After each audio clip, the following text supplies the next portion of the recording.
What was the most challenging part about playing Sean in this film, especially Sean not coaching the Saints, which you could probably caricature, but Sean coaching kids had to. I mean, what was the hardest part about that?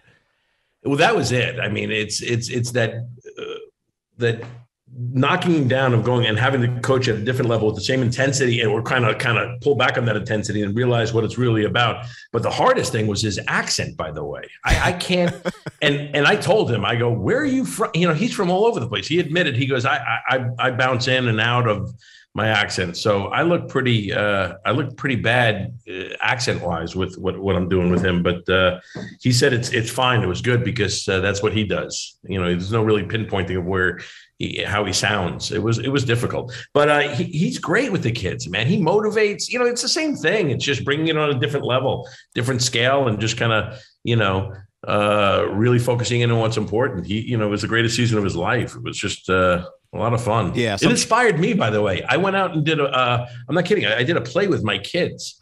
I was like, I want to do this. I want to start, doing. That's what we're here for, right? Yeah.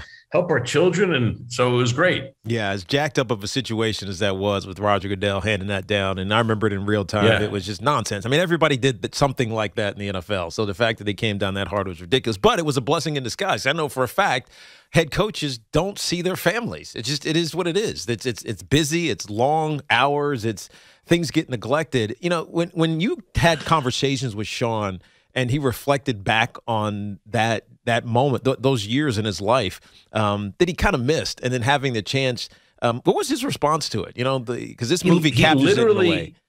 He got emotional. He literally, that's how I knew. I was like, he's not messing around. You know, we'd be on private Zoom calls just kind of hashing out stuff that happened, and he would tear up. I hope he doesn't mind me saying that, but he was, he loved seeing his kid and and his family, and just being able to spend that time. It was, a God-given moment where he was able to say, hey, let me focus on what's really important and have the greatest season of his life in coaching, he said, and it's, obviously a Super Bowl winning coach. So it had to be pretty, rewarding for him.